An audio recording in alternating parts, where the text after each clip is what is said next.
말씀은 고린도서 6장 11절부터 13절까지 말씀이고요. 제가 봉독하도록 하겠습니다. 고린도인들이여 너희를 향하여 우리의 입이 열리고 우리의 마음이 넓어졌으니 너희가 우리 안에서 좁아진 것이 아니라 오직 너희 심정으로 좁아진 것이니라.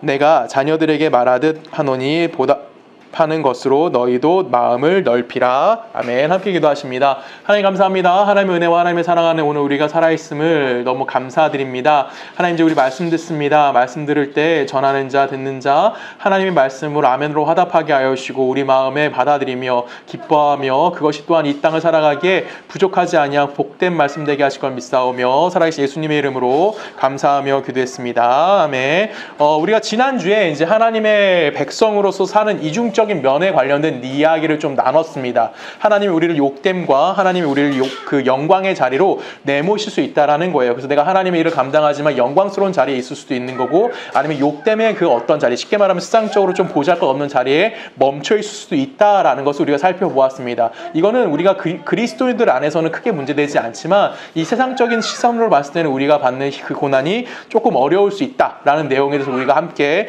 이야기를 나누었었고요. 오늘은 그 시각 속에서 이 성도들 속에서 일어날 수 있는 갈등이 어떤지 좀 한번 돌아봤으면 하는 마음이 있습니다. 왜냐하면 요즘 한국교회를 비롯한 세계의 많은 교회들이 인문학이라는 곳에 좀 많이 그 기독교의 정신을 판단을 하려고 합니다. 여러분, 인문학에 우리가 신앙인으로 살아가면서 인문학을 접하고 인문학에서 자유로운 건 아닙니다. 절대. 우리가 인문학을 무시하자는 얘기를 하는 것이 아니라 인문학이라는 것은 결론적으로 인간의 본성이 무엇인지를 돌아보는 겁니다. 즉 인간 안에서 성경이 이야기하고 있는 내용을 거꾸로 생각하는 것이죠. 우리는 보통 성경을 읽을 때 어떻게 봐야 되는 거냐면 하나님의 시각으로 우리를 바라볼 수 있는 시각을 가져들기 위해서 노력해야 하는 것에도 불구하고 우리는 자꾸만 시상적인 판단에 근거를 해가지고 이것이 옳으냐 그르냐를 판단하는 경우가 굉장히 많다라는 겁니다. 그래서 오늘 말씀을 통해서 바울이 고린도 교회에서 했던 이야기들처럼 오늘 우리에게도 동일하게 그런 은혜가 있었으면 하는 마음이 있습니다. 그래서 내가 이 땅을 살아가면서 하나님이 생각하는 것과 하나님이 우리를 판단하는 것과 하나님이 우리를 이해하는 데 있어서 어떤 것이 정상적으로 생각할 수 있는 거고 정당한 판단의 기준이 되어져야 하는지에 대해서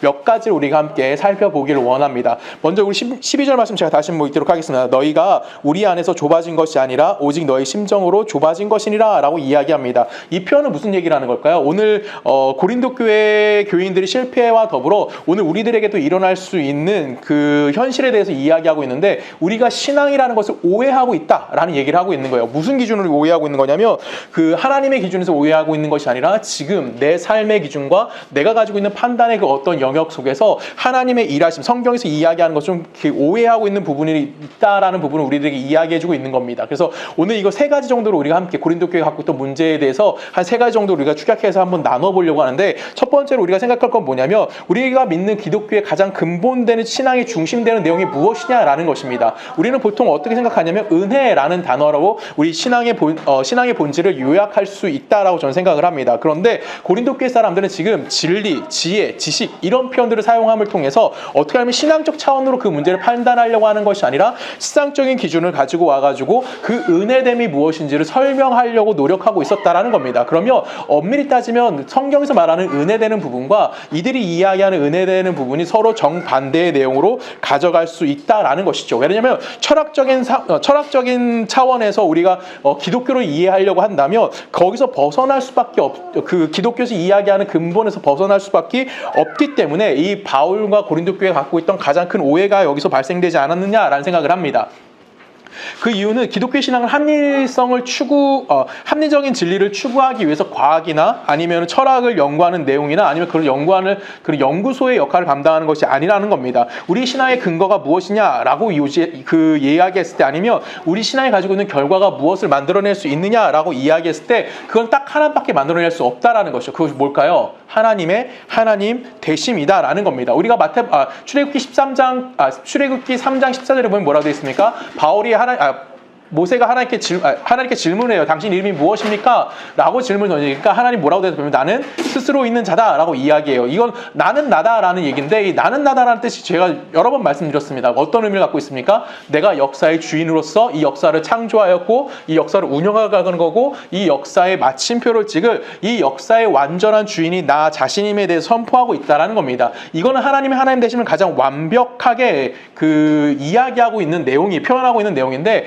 가장 간단하게 이야기할 수 있는 내용이 뭘까요? 우리가 살아가고 있는 모든 것들에 누가 주인이 되신다는 겁니까? 하나님이 주인이 되어 주신다라고 이야기하고 있다라는 것이죠. 그래서 우리에게 필요한 것들, 예를 들어서 먹을 거, 입을 거, 뭐 건강 같은 뿐만 아니라 진리, 아니면 방탕함, 타당함, 도덕성, 윤리성, 가치, 이 모든 것들의 근거가 다 누구에게 있다는 겁니까? 오직 여호와 하나님을 근거로 해야지만 그것이 존재할 수 있다라고 우리는 이야기할 수 있다라는 것이에요. 우리 쉬운 예로 하나만 생각해 볼게요. 거짓말이라고 이야기하면 우리는 분명히 인간적인 기준으로 봤을 때는 옳지 않은 것이다라고 이야기할 수 있다라는 것입니다. 근데 성경에서 거짓말을 굉장히 옳게 평가하는 장면도 등장하긴 합니다. 성경을 좀 읽어보겠습니다. 모세 시대 때 산파들을 우리가 생각하면 좀 이해하기 편한데 출애굽기 1장 19절입니다. 제가 읽을게요. 산파가 바로 에게 대답하되 히브리 여인들은 애굽 여인과 같지 아니하고 건장하여 산파가 그들에게 이르기 전에 해산하였다 하매 하나님이 그 산파들에게 은혜를 베푸시니 그 백성은 번성하고 매우 강하여지니라 라고 이야기합니다. 지금 산파가 거짓말한 건 맞습니다. 시상적 기준으로 봤을 때 분명히 옳지 않은 행동을 맞지만 지금 산파들은 누구의 편에서 거짓말한 거예요? 하나님의 편에 서 있다라는 것입니다. 분명히 왜곡된 현실에 대해서 이야기했음에도 불구하고 하나님은 그들을 칭찬했고 그들에게 은혜를 베풀었다라는 표현이 등장하고 있다라는 것이죠. 그러면 이 모든 것들, 즉 그들에게 일어났던 모든 것들의 누구 안에 있다고 얘기하는 거, 근거가 여호와 하나님께 있다라는 것을 그들의 삶을 통해서 우리들에게 보여주고 있다라는 것이죠. 우리 역시 여기서 헷갈리면 되는 것이 아님. 우리도 여기서 매우 주의해서 생각해야 되는 부분이 있는데 무엇이냐면 자꾸만 모든 것들의 행동의 근원을 내 중심적으로 두고 생각할 때가 너무나 많다라는 거예요. 기독교인임에도 불구하고. 그래서 우리는 자꾸만 하나님 되심 속에서 내가 하나님 편에 서서 하나님의 기준으로 무언가를 판단하려고 해야 되는데 자꾸만 난 무엇을 판단하려고 하면 세상적인 기준 아니면 내가 생각하는 어떠한 기준을 맞춰서 그것이 옳으냐 그르냐를 판단하는 경향이 너무나 많다라는 것입니다. 우리가 이걸 완전히 배제시킬 수 있는 것은 아니에요. 하지만 내가 신앙인이라며 내가 신앙의 생활을 할 때 이것이 옳으냐 그러냐라는 것은 어딜 중심으로 항상 생각해야 되는 걸까요? 하나님을 중심으로 우리는 생각을 해야만 한다라는 것입니다. 내 존재 가치나 아니면 내가 행동하는 행동의 모든 권위가 누구로부터 부여되어 있다? 하나님으로 부여되어 있기 때문에 하나님은 어떠한 분이시죠? 이 세상을 창조하신 분이시고 이 세상을 운영하시는 분입니다. 그러면 하나님부터 권위를 받은 나는 당연히 뭐가 뛰어나야 되는 거예요? 세상적 기준보다 도덕성이 뛰어나야 되는 거고 의로워야 되는 거고 바른 삶을 살아야 되는 건 당연한 기준인 거예요. 세상이 만든 법을 지키는 건 너무나 당연한 거라고. 왜? 그것 역시 누구 기준 위에 서 있는 거니까 하나님 기준 위에 서 있는 거니까. 근데 우리는 그거를 인정하지 않고 자꾸만 누구의 기준을 생각하는 거예요? 하나님을 배제시키고 세상적 기준으로 성경이 어떠함을 판단하려고 하는 오류를 범하고 있다는 겁니다. 이건 누구와 다르지 않는 거냐면 아담적 생각과 다르지 않아요. 아담이 원래는 어떤 사람이었습니까? 하나님이 천지를 창조하시고 아담에게 에덴 동산을 맡기십니다. 그리고 그에게 그 안에 있는 거 다스리고 지키고 번성하는 역할을 맡기셨어요. 아담은 그 일을 처음에 잘했습니다. 그때 동물들에게 이름을 다 줘줬어요. 근데 3장에 가서 아담이 뭘 하게 되죠? 내가 하나님과 같아지고자 하는 위치까지 올라가고 싶었다는 거죠. 그러면 모든 것의 기준은 이제 하나님께 두는 것이 아니라 누가 기준이 되고 싶어 하는 거예요? 자기 자신이 그 모든 판단의 기준이 되고자 하는 인간의 교만함이 거기서 등장하게 되어졌다라는 겁니다. 그래서 우리가 잊지 말아야 되는 것은 뭐냐면 모든 신앙의 핵심은 어디에 있습니까? 하나님 되심, 우리를 향한 당신의 은혜 베푸심에 이것을 두고 있어야만 한다는 것을 우리는 기억해야만 한다는 겁니다. 그래서 하나님은 모든 것 위에 모든 것이 되어주시는 거고요. 하나님은 모든 충만함 위에 충만함이 되어주시는 거고요. 모든 존재 위에 뭐가 되시는 걸까요? 주인으로서 그분만이 모든 것을 다스리시는 분이라는 것을 우리가 잊지 말아야 한다는 것입니다. 그렇기 때문에 그분만이 가치를 부여할 수 있는 거고 그분만이 진리와 생명과 아름다움을 허락하실 수 있는 분이라는 것을 우리는 잊지 말아야 한다는 겁니다. 다른 것을 기준으로 해가지고 이런 것들을 만들어낼 수가 없다라는 거예요. 하지만 문제는 뭐죠? 인간은 타락했다라는 겁니다. 이 타락한 인간이 하나님을 대신해서 자신의 존재성과 자신의 가치와 필요를 자꾸만 스스로에게 부여하는 권위를 것들을 가지기 위해서 노력하고 있다라는 거예요. 그래서 우리는 자꾸만 누구와 비교하려고 하죠? 나와 다른 사람을 비교하려고 합니다. 내가 좀 더 노력하고 내가 좀 더 어떠함을 기준을 만들어냄을 통해서 나와 남을 다름을 끊임없이 증명하려고 노력하는 것이 누구예요? 인간이라는 거예요. 내가 다른 사람과 나를 비교함을 통해서 뭐라는 거죠? 그보다 내가 더 낫다라는 이 교만함, 여기서 우리가 자유해지지 않고 거기서 끊임없이 매달려 있다라는 겁니다. 오늘 바울이 고린도 교회를 향해서 그런 얘기를 하고 있는 거예요. 고린도 교회 너희들 분명히 훌륭한 거 맞아. 너희들 가진 거 맞아. 너희들 재능 맞아. 너희들 돈도 많아. 그럼에도 불구하고 너희들의 모든 것들의 중심이 되는 건 무엇이 되어야 되냐? 하나님의 하나님 되심이 되어져야만 하는데 자꾸만 모든 것의 판단의 기준이 누구에게 달려있다? 너희에게 달려있기 때문에 너희들의 그 신앙의 기초는 은혜 안에 있어야 된다고 이야기하는 겁니다. 여기서 벗어나게 돼서 인간이 활동하게 되면 어떻게 되는 걸까요? 그것은 교만으로 상징되어지는 바벨탑이 되어지는 거고요. 성전을 세우려고 했던 다윗의 모습과 전혀 다르지 않은 모습으로 우리들 가운데 나타나고 있다는 겁니다. 이것은 우리들 가운데 끊임없이 충돌로서 나타나고 있는 모습인 거고요. 오고 오는 세대, 앞으로 다가올 모든 그리스도인들의 삶 속에서도 이것에서 우리가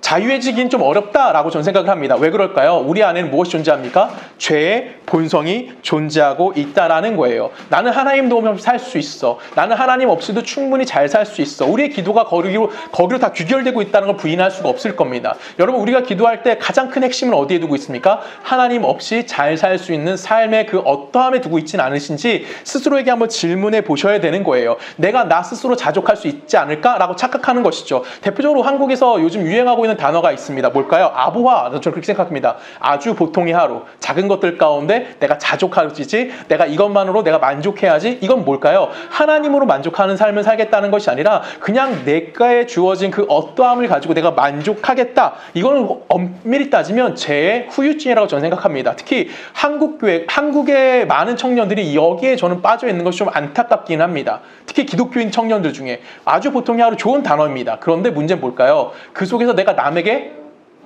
해코지당하지 않는 것, 내가 남에게 공격받지 않는 삶을 살고자 하는 그런 마음, 그 마음이 거기에 전 담겨 있다고 생각합니다. 이거는 인간이 가지고 있는 굉장히 뭐라 그럴까요? 교만한 모습이 아닐까라는 생각을 해요. 그래서 저는 여러분들에게 한번 권하고 싶은 기도의 내용이 있습니다. 뭐냐면 사소한 것까지도 하나님 앞에 기도하자라는 것을 여러분들에게 오랜만에 한번 권해보고자 합니다. 이거 무슨 의미를 가지고 있을까요? 사소한 것까지 하나님께 권해라는 건 뭘까요? 예를 하나 들어볼게요. 제가 핸드폰을 잃어버렸다 칩시다. 핸드폰을 찾아야 돼요. 하나님, 핸드폰이 필요합니다. 빨리 찾아주세요. 라고 기도하면서 막 여러 군데 찾습니다. 아무래도 못 찾아요. 그리고 정말 간절하게 기도합니다. 하나님, 정말 핸드폰 빨리 찾아야 돼요. 하고 냉장고를 딱 여는 순간 핸드폰이 그 안에 있었네? 이건 내가 작은 것까지 하나님께 기도하는 사소한 기도일까요? 이런 것을 사소한 기도라고 하는 것이 아니에요. 여러분, 사소한 기도라는 건 무슨 걸 의미하냐면 사소한 것 하나까지도 내가 내 힘으로 할 수 없다는 자기 부인의 고백이 담겨져 있는 것이 사소한 것까지 하는 기도의 내용이라고 저는 생각을 합니다.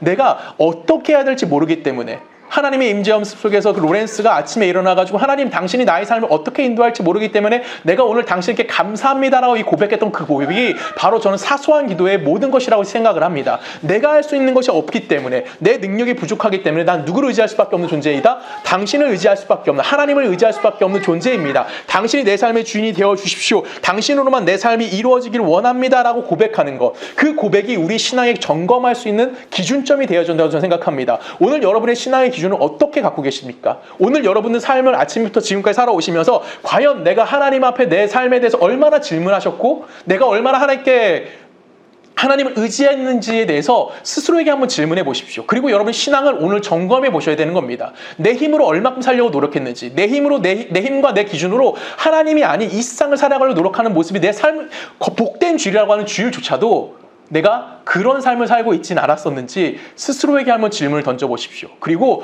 오늘부터라도, 지금부터라도 내가 작은 것 하나까지도 하나님, 이것이 당신의 뜻에서, 하나님, 이것이 내가 부족하지만 하나님의 능력 안에 부러졌을 때 내가 그 안에서 이 일을 감당할 수 있게 해주십시오. 나는 힘이 없습니다. 나는 당신만 의지할 수밖에 없는 존재이니 나와 함께하는 삶을 내게 보여주십시오라고 기도할 수 있는 그 모습이 우리들 가운데 있어야 함을 여러분이 꼭 기억하셨으면 좋겠습니다. 두 번째로 우리가 생각해야 되는 건 뭐냐면, 신앙에서의 핵심은 생명과 거룩입니다. 이건 우리가 부인할 수 없는 거예요. 왜 그럴까요? 생명과 거룩은 인간이 창조해낼 수 있는 부분이 아니라는 겁니다. 누구만 만들어낼 수 있는 겁니까? 오직 여호와 하나님만이 만들어서 인간에게 부여해 줄 수 있는 능력이라는 거예요. 근데 이 고린도교 사람들은 하나님이 우리 인간에게 만들어주는 생명이나 거룩에 대해서는 관심이 없었습니다. 하나님부터 복을 받고 하나님부터 은혜를 경험하고 이들이 생각했던 건 뭐냐면 이제는 내가 영적으로 하나님과 함께하기 때문에 내 삶의 자유함이 찾아왔다고 생각하는 거예요. 하나님이 나와 함께하고 내가 그와 함께 생활하기 때문에 내 삶에 죄가 발생할 수 있을까요? 라고 그들 스스로가 고민했던 거고요. 우리도 고민하는 거죠. 내가 하나님과 함께 하면서 여러 가지 행동들을 합니다. 근데 이미 나의 영혼은 누구와 함께 있어? 하나님과 함께 있으니까 내 육체 가운데에서 행해지는 어떠한 죄성들, 이건 내가 짓는 것이 아니라 누가 짓는 거야? 이미 죄인이었던 육체가 짓는 거니까 나는 거기서 자유할 수 있어 라고 생각한다라는 것이죠. 근데 여러분 성경에서 말하는 자유함이라는 것은 이런 방탕함에 대해서 이야기하는 것이 아닙니다. 성경에서 말하는 자유라는 것은 죄로부터의 자유인 거고 무질서로부터 자유한 거고 무지로부터의 자유인 거예요. 그러면 내가 거기로부터 자유했다라고 이야기한다는 것은 그것이 아닌 다른 곳을 향하여 올라가고자 하는 마음을 갖는 것을 우린 뭐라고 표현하는 걸까요? 자유라고 이야기하는 겁니다. 그래서 갈라디아에서는 자유를 이렇게 표현해요. 형제들아 너희가 자유를 위하여 부르심을 입었느니라. 맞죠? 우리가 자유를 위해서 부르심을 입은 거예요. 어떤 자유? 죄로부터, 무지로부터, 그 다음에 무질서로부터 자유함을 얻기 위해서 우리가 부름을 받는데 그러나 라고 표현되어 있어요. 그러나 그 자유로 육체의 기회를 삼지 말고 오직 사랑으로 서로에게 뭘 하라? 종노릇하라. 뭐 하는 거예요? 어떠함을 위해서 추구하는 삶, 즉 어떤 종이에요? 사랑의 종, 여호와의 종이 되는 것을 추구하는 삶을 살아야 한다라고 이야기한다는 겁니다. 즉 기독교에서 이야기하는 자유는 어떤 방임이나 방탕이나 자기 마음대로 하는 그 어떤 행위에 대해서 이야기하는 자유가 아니라 결박되어 있는 것, 옳지 않은 것이 결박되어 있는 것으로부터 옳은 것으로 다시 귀결되어지고자 하는 마음, 옳은 것을 추구하고자 하는 마음, 하나님의 것을 따라가고자 하는 마음으로 내가 뭐 하는 거예요? 묶이고자 하는 마음, 그것이 성경에서 이야기하는 자유라는 거죠. 근데 오늘 MZ 청년들을 좀 볼게요. 제가 SNL을 좋아해요. SNL을 보면은 그 MZ에 관련된 얘기가 굉장히 많이 나옵니다. 거기 보면은 MZ들은 참 자기가 하고 싶은 대로하고 자기 할 말들을 합니다. 이유는 뭘까요? 남에게 간섭받기 쉽지 않아서 아니라고 생각합니다. 내가 할 것만 함을 통해서 내 삶의 누군가로부터 뭐 하지 않는 거예요? 공격받지 않고자 하는 마음, 뭐라고 표현할까요? 내 거를 표현함을 통해서 남에게는 피해를 미칠지 모르지만 내 스스로가 뭘 받고 싶지 않은 거예요? 공격받고 싶지 않고 내 스스로의 것이 손해받고 싶지 않아 하는 마음이 MZ들이 갖고 있는 마음이 아닐까라는 생각을 합니다. 여러분 요즘만큼 사랑이 자유롭게 표현된 시기가 없어요. 근데 그 사랑이 굉장히 웃겨요. 어떤 걸까요? 내가 누군가를 사랑해요. 불륜을 저지르고 뭘 하고 뭐 나쁜 짓을 해도 그것은 사랑이라는 이름으로 옳다라고 인정되어지는 거예요. 여러분 요즘처럼 성적으로 타락한 시대가 솔직히 한국 시대에서 뭐 요즘이 드러나서 그럴지 모르겠지만 요즘처럼 성적으로 타락하고 자유로운 시대가 있었을까요? 요즘처럼 폭력이 난무한 시대가 있었을까요? 저는 이게 왠지 모르지만 우리가 자유에 대해서 자꾸만 잘못 오해하고 내가 나 스스로에 대해서만 방어막을 치고 타인에게 어떤 해를 끼치는 것에 대해서는 전혀 죄성에 대해서 못 느끼고 있는 우리들의 삶의 현실이 아닐까라는 생각을 하게 됩니다. 기독교에서 말하는 자유라는 것은 어디로부터 벗어나는 자유가 아니라 뭐 하는 겁니까? 어디로부터 벗어나 적극적으로 어떤 것으로 가기 위한 자유이어야만 한다라는 겁니다. 내가 죄로부터 자유를 얻었어요. 그럼 어디로 가야 되는 겁니까? 어디로 가야 돼요? 죄로부터면. 죄는 죽음이죠. 그러면 나는 생명을 향한 자유를 위해서 노력하는 자가 되어야 되는 거고요. 무지로부터 자유함을 내가 얻었다면 진리 되시는 하나님을 추구하고자 하는 마음으로 귀결되고자 하는 노력하는 것이 자유라고 이야기할 수 있다라는 겁니다. 이것을 우리가 잊지 말아야 한다라는 거예요. 내가 하고 싶은 것, 내게 이익만이 되는 행동만을 하는 것은 성경은 우리에게 자유라고 하지 않습니다. 질서가 주는 제한, 질서가 주는 절제, 질서가 주는 그 어떤 것을 버림을 통해서 내가 자유롭다라고 이야기하는 것이 아니라 질서와 제한 속에서 뭐 하는 겁니까? 우리가 어떠한 옳은 것을 추구하고자 하는 마음을 갖는 것. 그것이 우리가 가져야 되는 자유라고 저는 생각을 합니다. 고린도 교회가 이 자유에 대해서 오해를 한 거예요. 그래서 그들은 육체로 범하는 죄는 죄라고 인정하지 않았고요. 그들은 쉽게 말하면 영적으로는 이미 하나님과 함께 하니까 육으로 지는 죄는 나와 관계없다라고 착각을 했어요. 마치 영지주의자처럼. 그래서 이들은 항상 범죄했고요. 이들은 항상 옳지 않은 행동을 했고요. 이들의 몸뚱이가 잘못된 짓을 했던 뭐 옳은 일을 하던 문제되지 않았어요. 왜? 그들의 영혼 누구와 함께 있다고 착각했기 때문에 하나님과 함께 있겠다고 착각했기 때문에 그들은 뭐 했습니까? 그들의 삶을 방탕한 삶으로 내버려 뒀다라는 겁니다. 기독교의 핵심은 생명을 만들어내는 거고요. 기독교의 핵심은 진리 대신 여호와의 거룩하심을 내 마음 가운데 채워지는 겁니다. 이것이 우리가 누려야 하는 자유함이라고 전 생각을 합니다. 이걸 잊어버린다면 우리는 어떻게 될까요?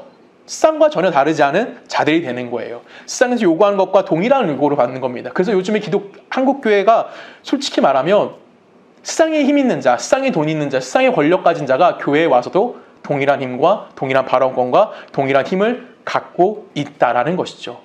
기독교 안에는 누가 힘이 강해야 되는 거예요? 누가 힘이 세야 되는 거죠? 하나님 말씀에 순종하고 그 삶을 따라가는 자들. 여러분, 기도만 하면 뭐든지 다 잘 될까요? 아닙니다. 내가 열심을 가지고 있으면 뭔가 우리에게 하나님이 나에게 복을 주실 것이다? 이거는 우리가 뭘까요? 하나님을 오해하고 있는 생각의 자유로운 모습이라고 저는 생각합니다. 우리는 이 짧은 인생을 살아가면서 그리스도를 본받아온 삶을 살아야 되는 거고요. 하나님을 통해서 하나님이 나를 통해서 영광 받으실 것이고, 또한 하나님이 우리에게 허락하신 생명과 거룩함의 그 영광을 빚어내는 일로 우리를 초청하셨다라는 것을 기억하셔야만 한다는 겁니다. 여러분의 인생은 어디로 걸어가고 있을까요? 세상의 부귀와 세상의 영광과 세상의 그 어떠함을 추적하는 것이 아니라 우리는 하나님의 거룩함으로 걸어가고 있는 삶을 살아가고 있다는 것을 여러분이 꼭 기억하셔야만 한다는 겁니다. 오늘 여러분의 삶은 어떤 걸 추구하고 있는지 스스로에게 한번 질문을 던져보셨으면 좋겠습니다. 내가 죄로부터 자유함을 얻었다면 우린 뭐 해야 되는 걸까요? 하나님을 추구하는 삶을 살아갈 수 있는 자가 되어져야만 한다는 겁니다. 내가 남과 다름이 아니라 남과 다름 속에서 뭘 증명하는 거예요? 하나님의 백성임을 추구하고 그걸 증명하는 삶을 살아내셔야만 한다는 것이죠. 마지막으로 우리가 생각할 것은 뭐냐면, 처음에 이야기했던 것과 비슷한 얘기긴 하지만 모든 것의 권위가, 모든 것의 근거가 누구에게 있다? 여호와 하나님에게 있다라는 것을 여러분 잊지 마셔야만 합니다. 왜 그럴까요? 우린 누구 앞에서 인정받아야 되는 자들이죠? 하나님 앞에 인정받아야만 하는 자들이라는 거예요. 고린도 교회는 이 사실에 대해서 항상 의문을 품었습니다. 왜 그럴까요? 바울이 그들의 눈에는 어떤 모습이었죠? 좀 보잘것없는 모습이었어요. 그들은 분명히 창조자, 이 세상을 창조하신 여호와의 복음을 전하고 이 세상의 주인이신 예수의 복음을 전하는 그 바울은 세상적으로도 충분히 그 정도의 가치와 그 정도의 위치에 있어야 한다고 착각을 했던 자들이었습니다. 성경을 읽어볼게요. 고린도서 3장을 읽어볼까요? 제가 읽을게요. 3장 1절에 보면은 우리가 다시 자천하기를 시작하겠느냐? 우리가 어떤 사람처럼 추천서를 너희에게 붙이거나 혹 너희에게 받거나 할 필요가 있겠느냐? 이건 그때 우리가 3장을 얘기하면서 이야기했었죠. 그 내용은 뭐예요? 지금 예루살렘에서 온 사람들이 뭐 하는 거예요? 고린도 교회에 와가지고 우리는 추천서가 있어. 바울은 없는데 우리는 그만큼의 스펙이 있어. 세상적인 그 어떠함을 가지고 있어. 라고 이야기한다라는 것이죠. 근데 그건 누구에게 인정받는 거예요? 세상 사람들에게, 쉽게 말하면 고린도 교인들에게 인정받는 그 어떠한 스펙에 대해서 이야기한다는 겁니다. 세상의 뛰어남을 가지고 하나님이 일하시는 것을 우리는 생각하면 안 되는 거예요. 여러분, 저번 주 매주 질문하는 것 같아요. 여러분, 돈 많은 기독교인과 가난한 기독교인들 중에 하나님에게 누가 더 쓰임 받을까요? 누가 더 쓰임 받을까요? 하나님만 아시는 거예요. 하나님이 쓰고자 하시는 자가 쓰시는 거지, 그 사람이 갖고 있는 경제적, 그 사람이 갖고 있는 세상적 지위, 그 사람이 갖고 있는 세상적인 어떠함을 가지고 하나님은 그 사람을 사용하지 않으신다라는 겁니다. 근데 우리는 어떨까요? 그러길 원하죠. 그래서 여러분, 목사님들이 뭘 갖고 있었으면 좋겠어요? 최소? 학위는 어느 정도 했으면 좋겠어요? 미국에서 공부하고 왔으면 좋겠죠. 미국에서도 어느 정도 공부했으면 좋겠어요? 박사는 하고 와야죠. 여러분, 솔직히 그렇지 않습니까? 뭐 우리 교회는 그렇지 않은 것 같아요. 그렇죠? 그냥 저로 만족하시는 분들이 많은 것 같긴 한데, 만약에 여러분 고민해 보세요. 만약에 진짜 큰 대형 교회에서 담임 목사를 뽑습니다. 저를 뽑아갈까요? 미국에서 공부하고 오신 목사님 뽑아갈까요? 제가 어떻게 사는지, 그분이 어떻게 사는지 중요하지 않아요. 그분들의 기준은 뭐가 있을까요? 당연히 세상적인 스펙이 당연한 기준이 되실 겁니다. 그뿐만 아니죠. 요즘 또 모든 세상 사람들은 교회에서는 요구하고 있죠. 목사님의 건강, 목사님의 외모. 여러분, 외모도 요즘에는 인터넷으로 그 영상들이 다 올라가기 때문에 저처럼 살찐 목사님들 싫어합니다. 교회에서. 뭘 좋아할까요?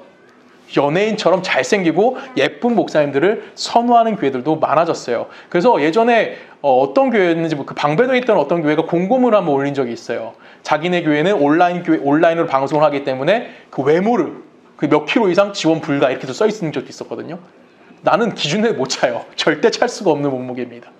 그런 정도로 세상의 기준을 가지고 뭘 판단하려고 하면 그 하나님의 일에 하나님의 일하심을 판단하려고 한다라는 것을 우리는 굉장히 두려워할 줄 알아야만 한다라는 겁니다. 여러분, 목사라고 하면 뭘 판단해야 될까요? 그 목사님이 얼마나 하나님의 말씀을 붙들고 살아가는지, 그 목사가 얼마나 하나님 앞에 기도하고 있고, 그 목사가 세상적인 기준이 아니라 하나님을 근거로 해서 그 삶에서 얼마나 본이 될 만한 삶을 살아가고 있는지, 그 다음에 하나님의 이름을 위해서 얼마나 모범된 삶을 살고 있는지, 이런 것들이 기준이 돼야지만 옳은 것이지, 그 사람이 가지고 있는 어떤 스펙이나 그 사람이 갖고 있던 어떤 세상적으로 인정받은 것만을 추구한다는 것은 결론적으로 그건 뭐예요? 그냥 오디션에서 어떠한 좋은 사람 하나를 뽑아오는 거죠. 근데 이것이 단순하게 목사에게만 적용된다고 저는 생각하지 않습니다. 기본적인 우리 그리스도인들 삶 속에도 동일하게 여러분 각자에게도 뭐하고 있어요? 적용되어지고 있다라고 생각해요. 대표적인 게 뭐가 있을까요? 예수를 믿으면 내가 뭐 해야 돼? 그에 합당한 보상을 받아야 해 라고 합니다. 여러분, 11조 얘기 잠깐 할게요. 11조가 내란 말은 아니에요. 여러분, 11조를 하면 하나님이 내가 오늘 10,000원을 11조를 했다고 칩시다. 그러면 여러분 주머니에 솔직히 얼마가 더 생기기를 원하십니까? 우리는 10만 원이 더 생기기를 원할 거예요. 솔직히. 내가 하나님 앞에 1을 드렸으면 하나님 나에게 10을 더 주길 원하는 것이 우리의 속사정이 아닐까요? 근데 여러분 솔직히 말씀드리겠습니다. 11조를 내는 그 순간 나는 다른 사람보다 10%를 절제된 삶을 살아야 됩니다. 내가 11조를 내는 그 순간 나는 더 절제해야 되고요. 그 절제함 속에서 무엇을 누려야 돼요? 마음의 평안을 얻을 수 있도록 노력해야 되는 겁니다. 혹 내가 11조에서 마음의 평안을 얻었다고 치십시다. 근데 난 또 무슨 어려움이 찾아올까요? 경제적 어려움이 찾아올 수도 있는 거예요. 여러분, 이거 잊으면 안 되는 겁니다.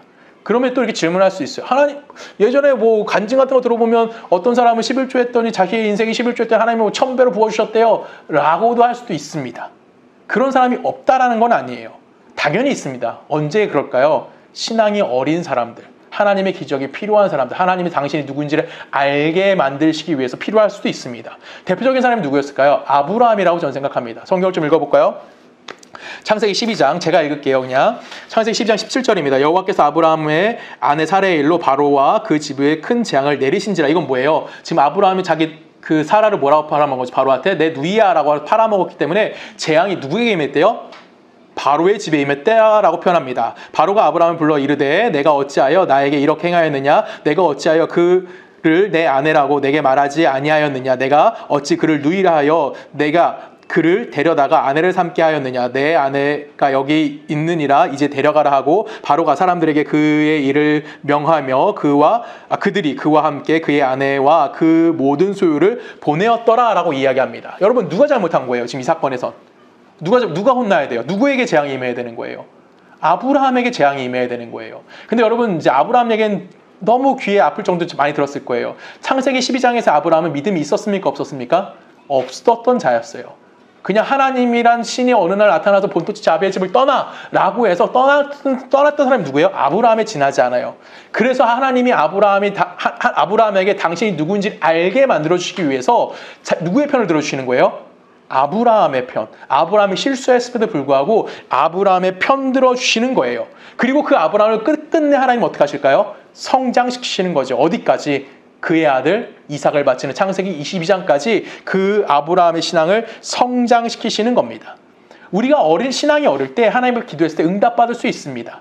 근데 그 응답받는 것이 신앙의 목표라고 생각하면 안 되는 거예요. 지금 바로 앞에서 큰 재물을 얻어갖고 그 재물을 얻은 것이 하나님이 아브라함에게 하고자 하는 그 신앙의 목표치가 아니라고요. 목적지는 어디였어요? 그의 아들 이삭을 바쳐서 믿음의 조상이 되는 데까지 그를 이끌어 가시는 것이었어요. 우리를 향한 하나님의 목적지는 이 세상에서 잠깐 잘 사는 걸 이야기하는 걸까요? 아닙니다. 하나님의 영광이 찬양이 되는 그 자리까지 우리를 이끌어 가길 원하신다라는 거예요. 그래서 끊임없이 우리에게 뭘 주시는 겁니까? 너의 현실 속에서 하나님의 어떠하심을 배워보게 하기 위해서 우리를 끝까지 신앙의 어려움으로 내모시는 거예요. 그 어려움에서 네가 견딜 수 있어? 그 속에서 네가 나를 바라볼 수 있어? 그 속에서 하나님이 하나님 되심을 기억할 수 있어? 이 모든 환경 속에서 근원이 나 자신이라는 것을 너는 인정하고 있니? 너는 내 앞에 서고 있니? 라고 하나님이 우리에게 질문하시는 거예요.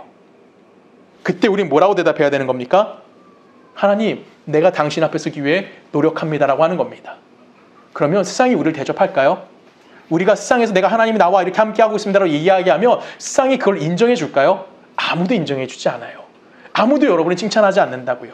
이상하게 생각하고요. 여러분을 향해서 손가락질할 수도 있고요. 그 손가락질은 결론은 우리를 무시할 수도 있고요. 우리는 세상에서 대접 못 받는 것이 너무나 당연한 일일 수도 있다라는 겁니다. 그러나 우리는 끊임없이 뭐 해야 될까요? 그런 어려움 속에서 내가 예수 믿고 살아가는 것이 무엇인지를 고민해야만 한다라는 겁니다. 여러분, 우리 그리스도인들 중에서 가끔 오해하고 있는 부분이 하나 있어요. 이거는 저도 많이 오해하고 많이 고민하고 항상 깨지는 부분이긴 합니다. 솔직히 말씀드리면. 여러분, 저는 신앙인으로서 참 열심히 살려고 노력합니다. 또한 세상에서도 웬만큼은 돈을 벌려고 노력하고 있고요. 그렇죠? 세상에서도 인정받고 싶은 마음도 역시 없는 건 아닙니다. 자, 예를 들어 봅시다. 자, 서울대 가야 돼요. 어떻게 해야 될까요? 1번, 공부를 미친 듯이 한다. 주일 안 나오고 3년 동안 주일 안 나오고 미친 듯이 공부해서 고등학교 때 서울대를 들어간다. 2번, 공부는 얼어 죽을 무슨 공부냐. 그냥 3년 내내 내가 정말 미친 듯이 기도해서 서울대에 간다. 어떤 게 맞을까요? 공부하는 게 맞아요. 세상의 것을 얻으려면 뭘 해야 되는 거예요? 세상의 방법을 하는 겁니다. 근데 우리 신앙인이잖아. 이때부터 애매해지는 거예요. 공부해야 되는 걸 알아. 근데 교회도 가야 돼. 신앙생활도 해야 돼. 그래서 우리는 뭐 하죠? 시간을 쪼개기 시작합니다. 어떻게 쪼개죠? 주일날은 교회, 평일날은 학교, 뭐 이렇게 우리가 내가 얻고 싶은 그 무언가를 위해서 끊임없이 뭐 하냐면 신앙도 포기할 수 없고 세상의 것도 포기할 수 없어요. 그래서 서로 뭐 하는 거예요? 엄청나게 뭐 하죠? 노력하고 시간을 쪼개서 미친 듯이 살아갑니다. 두 가지를 뭐 하는 거예요? 병행하면서 이것이 둘 다 가질 수 있다라고 착각을 하는 거예요.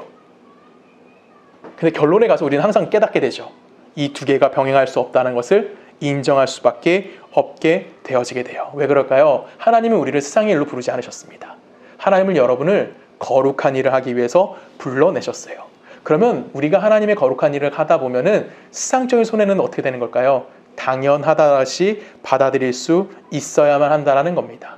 우리가 잠깐 짬을 내서 세상의 일을 하고 또 남들보다 조금 노력하고 이렇게 하면 둘 다 할 수 있지 않을까요? 라고 우리는 생각할 수 있어요. 근데 우리는 누구에게 평가받는 자들이죠? 하나님에게 평가받는 자들이에요. 여러분, 해보실 만큼 해보십시오. 둘 다 해보셔도 돼요. 저는 권하고 싶습니다. 제가 그렇게 많이 했거든요. 정말 전 잠도 안 자고 열심히 해봤습니다. 근데 결론은 하나님은 저에게 항상 주시는 결론은 하나만 하라예요. 세상적으로 돈 벌고 싶으면 세상 일하는 거고요. 하나님의 거룩함을 따라가고 싶으면 하나님의 거룩함에 다가가는 일을 해야만 하는 거죠. 왜 그럴까요? 둘은 같이 가지 않습니다. 세상은 이쪽으로 가면 하나님은 이쪽으로 가고요. 세상이 앞으로 가면 하나님은 뒤로 가고요. 하나님이 위로 가면 세상은 아래로 가게 되어줄 수밖에 없는 거예요. 근데 제가 여러분의 이 삶을 권하는 이유는 뭘까요? 경험해 보기 위해서입니다. 이 속에서 우리는 배우는 거예요. 하나님의 것도 해보고 세상의 것도 함을 통해서 우리는 많은 것들을 배우는 겁니다. 신앙적으로 가는 것과 세상적으로 가는 것, 이 두 가지가 동시에 이루어질 수 없다는 것을 스스로가 배워야 하는 거예요. 이 두 가지를 동시에 소유할 수 없다는 것을 우리는 배워야만 하는 겁니다. 저는 그래서 오늘 진영이가 오진 않았지만 진영이를 칭찬하기 위해서 정말 설교 본문에 써놨거든요. 저는 솔직히 진영이가 너무 우리 교회에서 그냥 딱 눈으로 봤을 때 가장 신앙인의 모범된 모습을 갖고 있지 않을까라는 생각을 합니다. 왜 그럴까요? 솔직히 진영이는 아직 세례도 못 받을 세례를 받고자 하는 마음도 없는 친구예요. 예수에 대해서 확신을 갖고 있지 않은 친구라고요. 그럼에도 불구하고 주일날 하은이와 한 약속을 지키기 위해서 힘든 그 1시간 이상 되는 거리를 차를 끌고 오는 친구입니다. 그러면 지금 진영이는 거룩을 위해서 하는 것이 아니에요. 뭘 위해서 하고 있는 거죠? 가족의 평화를 위해서 그 일을 하고 있는 거예요. 여러분, 근데 이게 뭔지 아십니까? 목사가 설교를 준비하는 것보다 훨씬 더 신앙인다운 모습이라는 거예요. 저희 교회 한 자매가 곧 시집을 갑니다. 남편은 뭐 신앙이 없다고 하지만 그 시어머니 되실 분은 독실한 불자라고 하시더라고요. 그러면 석가탄신일 날 그 자매는 저희 교회 와서 예배드리는 게 맞을까요? 절에 가서 절하는 게 맞을까요? 저는 확실히 말하겠습니다. 절에 가서 어머니 옆을 지키는 게 신앙인다운 모습이라고 전 이야기할 수 있을 것 같아요. 왜 그러냐면 우리가 뭘 자꾸만 놓치고 있냐면 신앙이라는 이름을 가지고 자꾸만 나의 어떠한 욕심을 채우려고 하는 욕심들이 많다라는 겁니다. 오늘 설교 제목이 뭐죠? 마음을 넓히라예요. 마음을 넓히는 건 어려운 것이 아닙니다. 내가 내 삶의 모든 것의 근원을 여호와 하나님께만 두고 있다면 지금 내가 내 기준에서 옳지 않은 행동이라고 할지라도 내가 정말 신앙적으로 좀 옳지 않은 모습을 가지고 있다고 할지라도 그것이 하나님의 은혜 안에서 내가 누군가에게 주의 복음을 전할 수 있는 기회가 될 수 있다는 것을 여러분들이 꼭 기억해 주셨으면 좋겠습니다. 이것이 우리가 짊어져야 되는 책임이라고 저는 생각을 해요. 내가 손해보더라도, 내가 신앙으로 손해를 보더라도 그것 때문에 누군가에게 복음이 제시될 수 있다면, 그것 때문에 누군가에게 알맞고 제시될 수 있다면, 빌립보서 1장에서 바울이 옥의 갇힘을 통해서 주의 복음이 증거됐기 때문에 더 많은 것들이 증거됐기 때문에 나를 공격했던 자도 복음을 전했고 나와 함께 했던 자도 복음을 전하는 이 놀라운 일이 일어났기 때문에 바울이 뭐라고 고백합니까? 사나 죽으나 나는 문제되지 않아. 여기서 나는 너무 행복해. 이유가 뭐예요? 하나님이 하실 일을 바라봤기 때문에 그렇다는 겁니다. 여러분의 삶에서 우린 그거를 볼 수 있어야만 하는 거예요. 오늘 고린도 교회는 이 세 가지 문제로 바울과 늘 충돌했습니다. 그들이 볼 때 바울은 하나님의 말씀을 전하는 자로 너무나 부족했어요. 세상적인 근거도 없었고요. 실력도 수준도 너무 낮아 보였습니다. 이것이 바울이 갖고 있던 또한 고린도 교회가 갖고 있던 분명한 시각 차이인 거고요. 오늘 여러분들이나 제가 갖고 있는 신앙에 대한 시각의 차이일 수도 있습니다. 그래서 저는 목회를 하면서 이 부분에 대해, 이 말씀에 대해서 항상 두려움 가운데 묵상하는 말씀이 있습니다. 뭐냐면 오병이어 기적 이후에 예수님에게 사람들이 몰려옵니다. 그때 그들을 평가하는 예수님의 말씀이에요. 요한복음 갑니다. 요한복음 6장 26절. 여호와께서 대답하여 이르시되 내가 진실로 진실로 너희에게 이르노니 너희가 나를 찾은 것은 표적을 본 까닭이 아니요 떡을 먹고 배부른 까닭이로다. 여기서 말하는 표적은 기적을 얘기하는 걸까요? 아니에요. 하나님의 하나님 되신 예수 그리스도의 하나님 되신 예수 그리스도의 메시아 되심에 대해서 이야기하는 겁니다. 세상 사람들은 예수 그리스도의 메시아 되시면 관심이 없어요. 어디에만 관심이 있다고요? 그들이 먹고 배부른 것에 관심이 있어서 예수를 왕으로 삼고자 했습니다. 오늘 여러분들은 어떤 기준을 갖고 계십니까? 그들을 향해 예수님이 말씀하세요. 나 왕 안 될 거야. 나 이제 십자가에 달려 죽을 거야 라고 얘기하십니다. 그때 제자들의 반응이 뭔지 아십니까? 6장 66절이에요. 요한복음 6장 66절. 그때부터 그의 제자 중에서 많은 사람이 떠나가고 다시 그와 함께 다니지 아니하더라. 여러분 무섭지 않으십니까? 여러분 신앙의 기준을 어디에 두고 계십니까?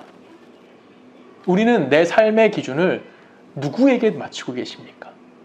우리 하나만 더 읽어보겠습니다. 누가복음 18장 8절. 내가 너에게 이르노니 속히 그 원한을 풀어주리라. 그러나 인자가 올 때에는 세상에서 믿음을 보겠느냐 하시니라 라고 얘기합니다. 믿음을 보겠느냐 이건 무슨 말이에요? 믿음을 보지 못한다라는 거죠. 그렇죠? 왜 그럴까요? 믿음은 보이지 않는 거예요. 보이는 것을 구한다는 것, 하나님 예수는 우리에게 보이는 것을 구하는 것이 아닌 겁니다. 여러분의 신앙이 예수님 믿고 평안해지는 겁니까? 여러분의 신앙의 목표치가 예수님 믿고 그냥 우리 가족 행복하게 사는 걸까요? 아니면 경제적으로 여유로워지는 걸까요? 아니면 아프니까 좀 건강해지는 것입니까? 그러면 지금 고린도 교회와 다르지 않은 겁니다. 우린 신앙이라 이름으로 자꾸만 다른 것을 채우기 위해서라면 여러분들이 전하는 복음은 쓰레기가 될 수밖에 없는 거예요. 우리가 살아가면서 증거하려고 하는 그 하나님에 대한 거는 완전히 거짓말이 되어줄 수밖에 없다라는 겁니다. 여러분 하나님이 살아계신 것을 우리는 증거하는 자들입니다. 거기에 우리는 하나님의 심판 앞에 분명히 설 것이라는 것도 이해하고 있는 자들인 거고요. 하나님으로부터 생명을 받은 자들이고 하나님부터 거룩함을 덧입은 자들인 겁니다. 그래서 그 거룩함을 우리는 하나님의 영광을 드러내고 있는 삶을 살아가도록 초대받아져서 그 삶을 살아내고 있는 자들이에요. 그러면 우린 매일 뭐 해야 되는 걸까요?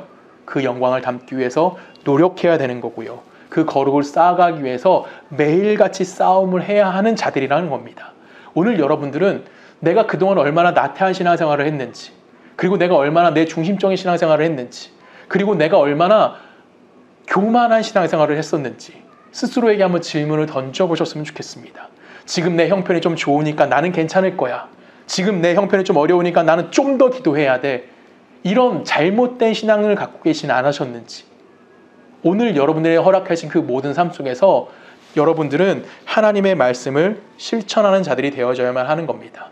그렇게 하기 위해서 하나님이 우리를 교회 공동체로 부르신 거예요.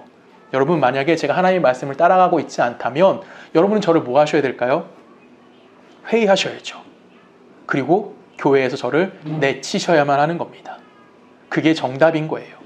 만약에 여러분들이 제 눈에 바른 신앙생활을 하지 않고 옳은 신앙생활을 하지 않고 있다고 본다면 저는 여러분을 위해 뭐 해야 될까요? 기도할 겁니다. 그리고 여러분들을 심하게 꾸짖을 겁니다. 이것을 위해서 하나님은 우리 교회를 세우신 거고요. 우리를 만나게 하셨다라고 저는 믿습니다. 우리 모두는 분명히 남이 모르는 세상적으로나 아니면 영적으로나 염려나 아니면 아픔이나 걱정이 끊이지 않는 삶을 다들 살고 계실 겁니다. 오늘 이 문제와 결부시켜서 스스로에게 한번 비교해 보셨으면 좋겠습니다. 내가 진 짐을 다 벗어버리는 것이 정말 내가 원하는 신앙생활인 건지, 아니면 세상에서 책임을 외면하면서 또한 신앙생활하는 것이 내가 해야 하는 그 어떠한 신앙의 모습인지 스스로에게 질문 던지십시오. 그리고 내 삶의 근거를 여호와 앞에 다시 한번 세워놓길 원합니다. 그러면 우리 삶은 뭐 하는 거예요? 내 삶에 책임감 질 수밖에 없는 겁니다. 짐을 벗어던지는 삶을 사는 것이 아니라 삶의 책임감을 지고 그 삶에서 하나님의 영광을 담기 위해서 오늘 또한 무릎 꿇을 수밖에 없는, 오늘 또한 하나님 앞에 또한 세세한 걸 놓고 기도할 수밖에 없는, 하나님, 나는 아무것도 할 수 없습니다. 당신이 내 삶의 주인입니다. 라는 것을 우리 언제까지 기도해야 될까요? 예수님이 재림하시던지 우리가 주님 앞에 부름받는 그날까지 우리는 그 삶을 살아야만 하는 겁니다. 저는 그 삶이 가장 충성스러운 삶이라고 생각하고요. 가장 성실한 삶이라고 생각하고요. 이 세상과 타협하지 않는 가장 복된 삶이라고 생각합니다. 오늘의 말씀에 여러분 삶을 붙잡아 매시길 바랍니다. 세상 앞에 당당하게 섰으면 좋겠고요. 세상 앞에 담대함으로 섰으면 좋겠고요. 그 세상의 유혹과 세상의 위협에 지지 않는 우리 서초 동네교회가 되기를 주님의 이름으로 간절히 부탁드립니다. 우리 함께 기도하시겠습니다. 사랑을 하신 하나님, 주님을 감사합니다. 하나님이 우리를 사랑하시고 우리를 복되게 인도하셨고 당신의 자녀 삼아주시니 너무나 감사합니다. 하지만 우린 그 은혜 안에서 자꾸만 내 기준과 세상의 기준으로 하나님의 일을 비교하려고만 합니다. 하나님, 그 속에서 내 신앙의 기준이, 내 삶의 기준이 오직 하나님과 당신의 은혜 안에 있다는 것으로 고백하며 살아갈 수 있는 우리 모두가 되어줄 수 있도록 주님 우리와 함께하여 주시옵소서. 이제는 우리 주 예수 그리스도의 은혜와 성부 하나님의 사랑과 성령님의 내주되심이 하나님의 백성으로 오늘의 삶의 책임을 다하며 우리에게 주어진 모든 것들을 속에서 하나님의 주인 되심을 찬양하기를 소원하는 우리 서초동네교회 모든 성도들의 삶과 그들의 가정과 그들의 직장과 그들이 살고 있는 모든 나라 가운데 지금부터 영원히 함께 하시기를 간절히 축원하옵나이다.